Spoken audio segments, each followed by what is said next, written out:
Hello everyone, this is Sam Carl Legion. Welcome back to another video. Welcome back to another comparison. I don't have the competitor to this vehicle for today's video because I've already reviewed it, and unfortunately cars are very limited nowadays because they're not making many. But I have done a ton of comparison against the 2021 Mercedes GLA, and I've compared it to the old generation. So today I'm going to compare it against the 2021 Lexus UX 250h. And H stands for hybrid. The biggest competitors to this model are BMW X1, Audi Q3, and the Mercedes GLA. But at this point, those are the biggest competitors to this model. And that's what we're going to do today. But I'm going to compare it against the Mercedes GLA specifically and tell you exactly why I think you should buy this versus the GLA. Don't get me wrong, the GLA is a fantastic vehicle too, but I think for the money, you will find out by the end of this video that this might be the best option. But let's not forget, there are some annoying things about this car, and I'm going to tell you those things. And then we're going to take it for a test drive and tell you how this thing handles on the road and if it's any better than the Mercedes GLA. Now, let's start first with the pricing, because that is very important. I'm going to talk about Canada. Since I live in Canada, as you can see, it's snowing today. I have my mittens with me. Most importantly, the base model, front-wheel drive in Canada, starts at $38,000. What's the GLA at? $42,000 for the base model. The beautiful thing with this is what's under the hood. It is a 2-liter engine, 4-cylinder. It makes 181 brake horsepower, and of course it comes with a hybrid model. Unfortunately, it doesn't have a plug-in hybrid yet, but still, the fuel economy in this car is quite unbelievable. I'm also going to test that once I take it on the road with the passenger on the side and see what the numbers are. Of course, I've reset it. The next thing you need to know is the fact that this comes with an all-wheel drive.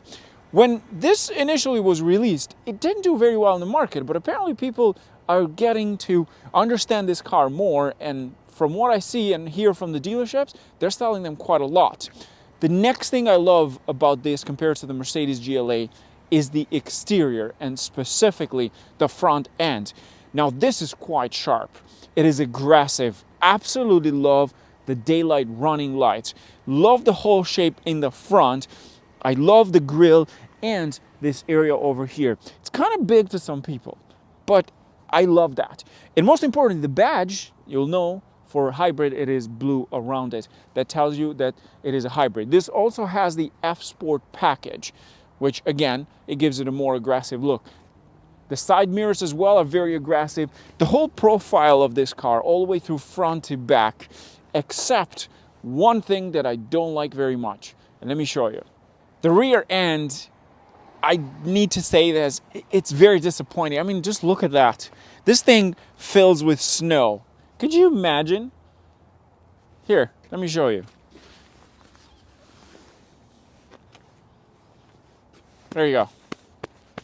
It just keeps snowing there. It's a bad design in my opinion. It's going to stay like that, and it's going to pile up if the longer you let this sit outside. In my opinion, this is not the best design. It's not. It doesn't even look good in my opinion. The front end, they absolutely made it beautiful. The rear end, it's pretty bad. I don't like this as a lot. Now that of course is my preference. You might like it, or you just don't care at all. At the end of the day, you just need a small SUV. Then that's fine. You can just close your eyes as you go to the back if you hate it. Anyways, let me tell you the next thing you need to know about this beauty, because besides this ugly rear end, it has an amazing cargo space. So let me compare it to the GLA. First of all, let's open it. It is power liftgate, similar to the GLA. And you also have the option to close it or lock it right here. Oh, by the way, yeah, it just went right through. Not the best design. There's a lot of problems with that. Anyways, let's talk about this. Mercedes GLA gives you 15.2 cubic feet of space. This gives you 17.2. That's about 2 point something of a difference when it comes to cubic feet of space. So that's something you need to remember. When it comes to the BMW X1, they're very similar, but against the GLA, this is quite impressive. Now, if you want to lock the vehicle, you have the option, you have the extra button. The next thing we're going to talk about is the second row, how comfortable it is. So let me jump in there.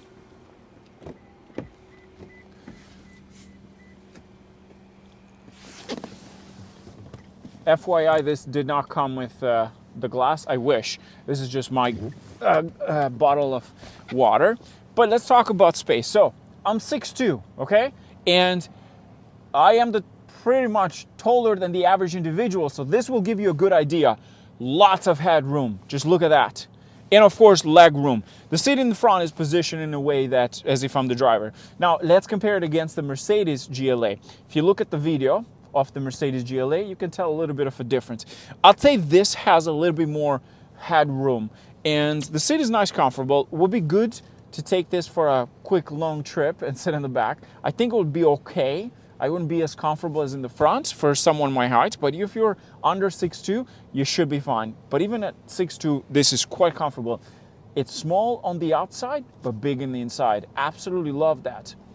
Now, let's jump into the front and let me show you some stuff. First of all, easy to get in. It's not that hard to get in. Driver's side, tons of space.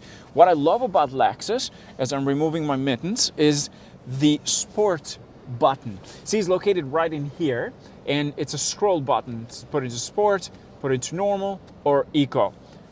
That's quite impressive. I love that kind of design. But you see, they have added the same thing onto this side for the traction, so it doesn't look weird with only one side. It's kind of like a bullhorn, if you know what I mean. It looks like exactly like a bullhorn. Now, the cluster, it is digital, and you can see quite a lot. The center shows you the RPM, the speed, and so on, the power. The steering wheel, nice and grippy. Now this is the F Sport, so you get that sport package. Similar, for example, you do in the GLA with the AMG package, you'll get those extra things. The shifters are nice. The steering wheel is nice and grippy. Absolutely love that you have this. The Mercedes has it on the side of the steering wheel. Not the biggest fan of that. I like gear knobs, easy to use. Now, how does this thing compare in terms of the interior? First of all, in here you're going to find a lot of manual things. What I mean by that? Well, it doesn't have a touchscreen infotainment system. It is controlled through the unit right here, the trackpad, as you can see. It's actually very easy to use compared to the Acura that I have reviewed recently. Not the biggest fan of that, but as you can see, it's pretty easy to use. It doesn't have a 360 camera. It only has a backup camera with a wide view option, of course. You have auto hold in here. But what I love about this Lexus specifically, it's this part here. You see, you can control the tune with a scroll button located to the side. And then you have the radio button. You have the volume, turn it off and turn it on. And then you have the media and the same thing on the side. Like, they have done a great job with this. This is an extra button, but it's so easy. As when you lay your hand down, you're driving, you're relaxed, you're supposed to keep your hands here, but let's just say you want to relax for a moment, you have easy access to that. Now, what I find interesting with this vehicle is the fact that it offers, I'm assuming this is a CD player around here, or maybe the map CD, so you can insert the CD in here for the map, but I'd say that's a CD player. I mean, 2021, I think it's time to get rid of it. I'm not sure if that is a CD player, but I think it is. It looks like that. Anyways, the infotainment system and the cluster, in here they're separated. In the Mercedes GLA, it's a full all the way through. So you have the left side and the right side. Now, what I love about the Mercedes is, of course, the cluster itself. It changes different driving modes. I love that design in the Mercedes. In here, though, I'm not the biggest fan of the cluster itself. That's just a preference. In terms of features, so what do you have? Heated seats, ventilated seats, heated steering wheel, power seats on both sides, and you can adjust the bolster. The F Sport has the badge onto the headrest in here. As you can see, the seats are nice and huggy. The seats are nice leather and very hugging. Like, absolutely love that kind of feeling. And for me, I feel nice and comfortable. I just like how this thing feels in here. It's very welcoming. That's what I love. And everything is where it should be. I'm very, very fond of this car. I've got to enjoy it. And there's a lot of things with the Mercedes that I don't like. But this is just, for me, does a great job. And they have done an amazing layout inside. You have a wireless charging pad as well. You can slide your phone right in here. And In here you have 120 watts or 12 volts. You can plug it in, but you see it's hidden, so you don't even see it. So if you put your phone in there, you slide your phone, you have more space if you have a bigger phone. But it's completely hidden. It's very smart. Another thing I love about this UX is the brake button. So this is the handbrake button. It's located right in here, and it's so easy to use. You come in, you press it, and you're done. It's not hidden, it's perfect. This is what I mean, that everything is right in front of your face. In the Mercedes, you gotta look for it. And in here, it doesn't feel like cheap material. In the Mercedes, I feel like the new generation Mercedes are losing a bit of a touch. But Mercedes, I love the cluster and of course, the infotainment system in one. It's right in front of you, and of course it is touchscreen. Most important, in the Mercedes, you can control it through the buttons located onto the steering wheel, so you have nice and easy access to it. So when you're driving, you don't have anything around this area. Everything is nice and clean. So that's one thing with the Mercedes that I like as well. Both cars offer quite a lot of features inside, and the GLA, because it costs you a little bit more, of course, it offers a full 360 camera. This video is made possible thanks to our good friends at Performance Lexus, a Lexus dealership located in St. Catherine, Ontario, Canada. If you want to know more about them, the link will be in the description box. And most importantly, this video is not sponsored by the dealership. Now, let's go for a test drive. So, let's go for a drive. First of all, we're going to do it in normal mode. And it started to snow. So, first things I noticed with this. It sits pretty low. The seat, it's perfect in my opinion. It's one of my favorite things about cars is when they sit low. If they sit too high, I feel very comfortable because I'm a tall person and I feel like I'm looking over the hood. With this, it's perfect. And the position is also perfect in here. The steering wheel, absolutely love this design. Not the biggest fan of cars that have pedal shifters around the actual steering column. The steering column in here is also powered, so you can adjust it. That's a great feature. That's a luxury feature, of course. As you can see right now, the engine and the battery are working together to basically charge the battery. That's how it works. Like, it's a regeneration system, basically. And most importantly, we have the heated seats on, the heated steering wheel is on. You have 2 levels for the steering wheel, and then, of course, you have 3 levels for the seat. Nice and easy, perfect for this cold days. Visibility in this car. It looks small on the outside, again, but it's actually very, very good. One thing I noticed is the windshield in the front, it's sort of like in a slow position.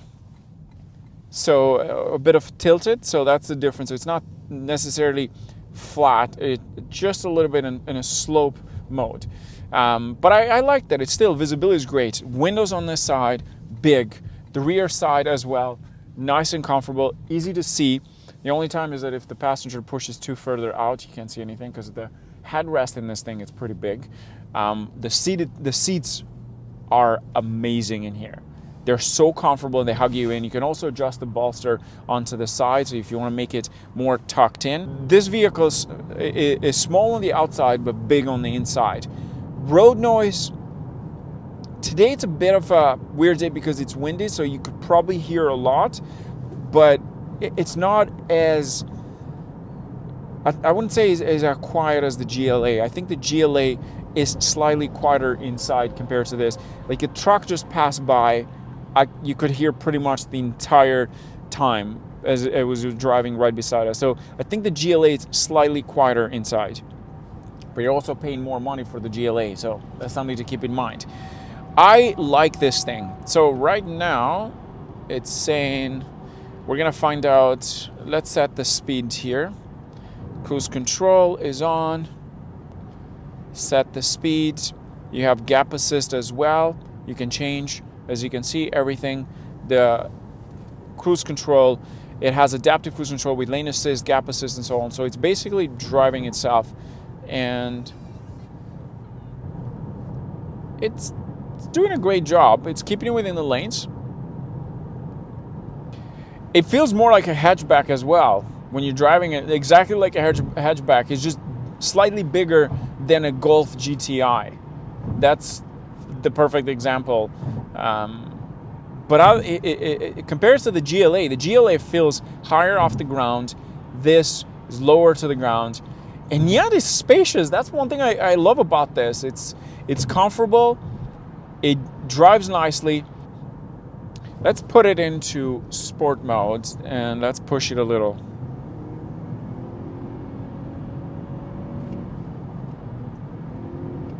It has a bit of a power, but nothing special.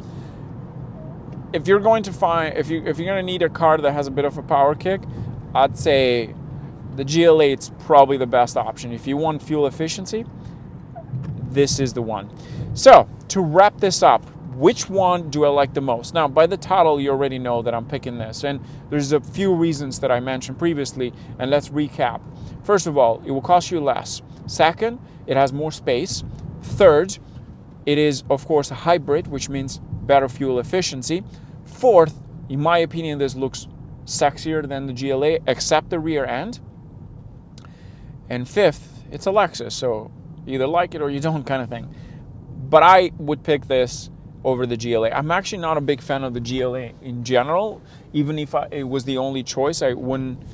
It's a nice vehicle, it's a nice little vehicle, but unless it's the GLA AMG version, the base one doesn't look as appealing. This, with the F Sport package, it's quite a machine. It looks sexy, and the color combination of this thing, it's quite impressive. With that in mind, thanks for watching. A special thanks goes to our good friends at Lexus, Performance Lexus, a Lexus dealership located in St. Catherine, Ontario. If you want to take this for a test drive, you can reach out to them. You can find the link in the description box or go through Instagram. With that in mind, stay safe. Cheers.